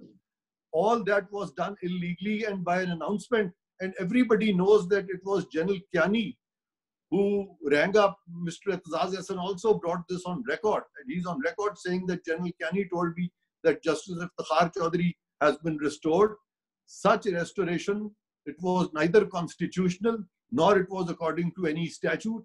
Therefore, it was all illegal, and then his hand-picked judges who were in minority, they overthrew the entire Supreme Court and all the high courts of the country, which is unprecedented. And those who were thrown out, or judges who were shown the door, they were not even party to the proceedings. They were not even afforded an opportunity of hearing. Such orders, even in the times of before Christ, when there was civilization was weak, even at that time, such orders were considered to be void orders. And today we claim that we live in a civilized society. And if this is the edifice of our judiciary that we have had, today we are having. So unless we reconstitute judiciary, we are always going to be in trouble. And then why judiciary dominates the parliament? This is a very, very important question. The reason is that not only that in parliament we do not have competent people, but there is one power which judiciary has got, and that is the power to choose their own law. That is the contempt law. Whenever parliament gives a contempt law, they strike down that contempt law, and resultantly they issue notices to the prime ministers, to federal ministers, and they just, they are held up for contempt. And this is what gives that supremacy to the judiciary. Why should there not be a law for contempt of parliament? Why should there not be a law for contempt of parliamentary committees or for contempt of chairman Senate? I think we need to incorporate that law also, and that is a shortcoming of the parliament, that they have themselves allowed the hegemony of judiciary to rule, to be ruled by the judiciary. So all these reforms are required, and then there will be that parity and this balance of power which now tilts in favor of the judiciary. This should be brought at par, and this can always be done, but that is through legislation or through constitutional amendments. This needs to be achieved. And about Parvez Tahir Saab had been saying that, he was saying that the politicians are unrepresented and there are technocrats here. So it's kind of him to call us all technocrats, but the thing is that we people are neutral. We have no love loss for bureaucrats or for politicians, and we are absolutely neutral. And we genuinely feel that our politicians should be more competent, should be more capable. And because they are not capable enough, most of them, that is also one of the reasons that they suffer. And they have become weak, because Darwin's theory also, survival of the fittest. And somehow they have shown over the years that they are not the fittest. And that is why they have managed to survive. But they have survived, I would say, in the manner in which it is not a very dignified way of surviving so far, the way they have survived. And now coming to other questions about Article 140, तो वसीम साहब ने उसका तो जवाब दे दिया.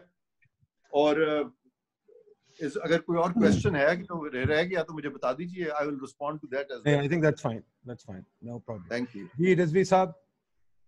Well, I think these were very valuable comments, and the variety of comments shows that the issues that we are dealing with are multi-dimensional, and to multi-dimensional problems you can have different kind of approaches. However, I think the crux of the problem, in my view, is that the institution that needs to be central to the political and administrative process, that is Parliament. Parliament's centrality has been compromised over a period of time. And I think the political leaders can only assert centrality of the Parliament if they come to what I have always been calling a minimum consensus to work the system, that is the parliamentary system. And if they can, work together on minimum consensus, then Parliament can play a lead role, hold institutions accountable, and provide approval to what other institutions need.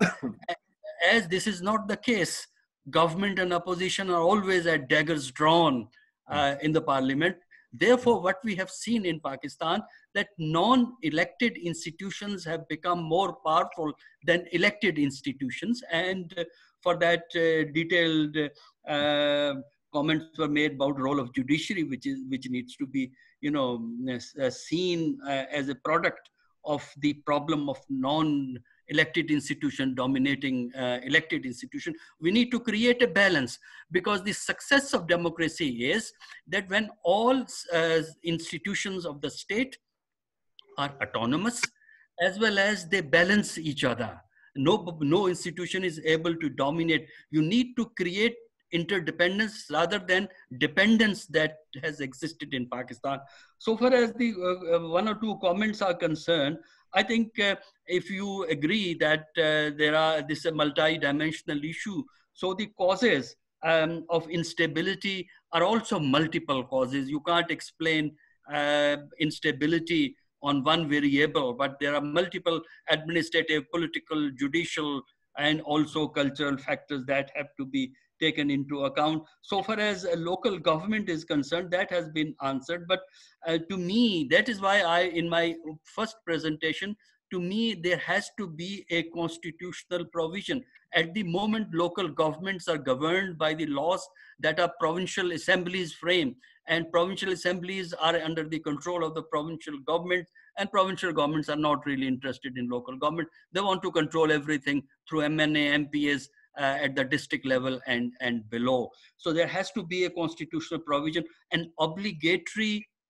local government election has to be part of the legal system or constitutional system. So far as demand for change question was concerned, yes, demand for change comes from almost all sections of population, depending on their problems. So keeping in view their problems, ordinary people will have one kind of demand, the other people will talk of other kind of change.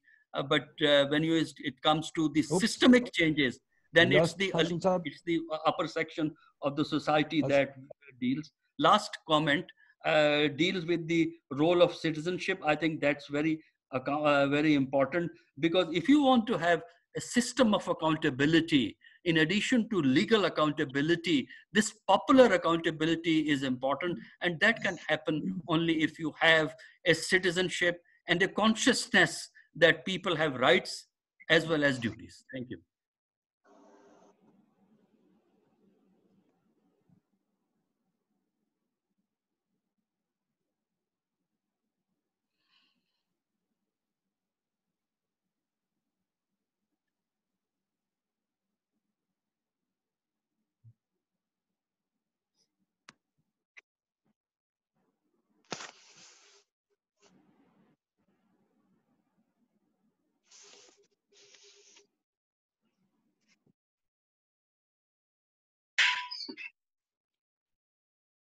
Mansoor, मेरे ख्याल में doctor साहब has lost, उनको दोबारा लाओ line पे।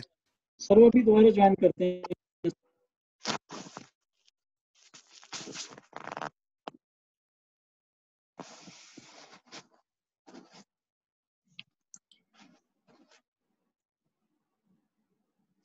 In the meantime, may I raise one question?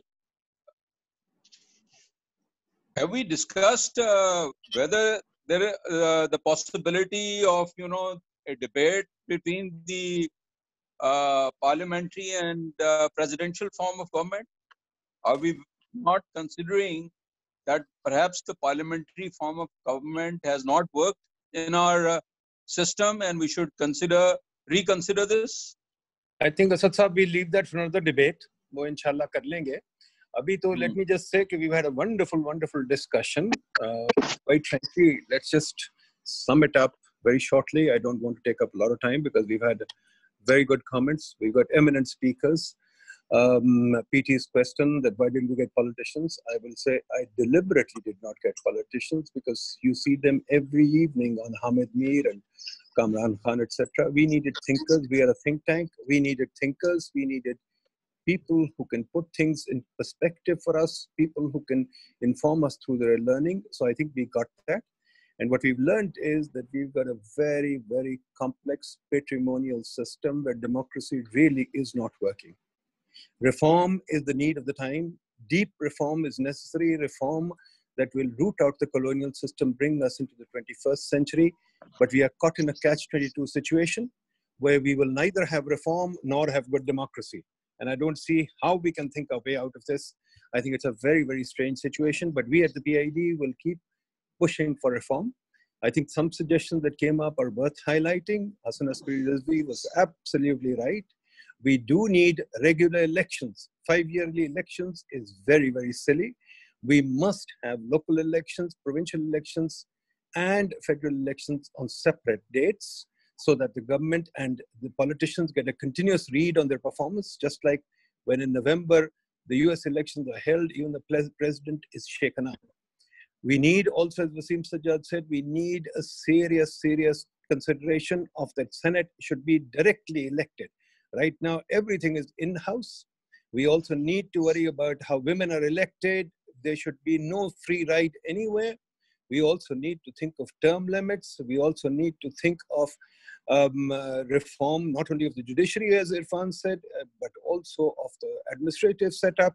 So to my fellow PIDians and to my thinkers, to research people, and to all of you, let me just simply say, we need to raise our voice for reform.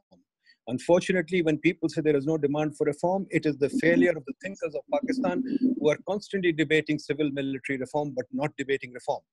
So I think, quite frankly, we should try and debate reform a lot more, try and do this a lot more. And that's what we in the PID are going to do regularly. So I thank my panel, Wasim Sajjad, I thank Irfan Qadir, and I thank Hassan Askari Rizvi. This is not going to be our last session on anything. As you see, we've done a few on finance, we've done a few on HR. We are going to continue to hammer away on reform ideas because ultimately that's how we are going to survive. To say that we'll keep repeating our past mistakes and correct them, I don't think it's going to happen. We really have to begin to think reform. So thank you, folks. Thank you very much for helping us. We will, inshallah, take up these things again. Thank you all. Thank you for participating.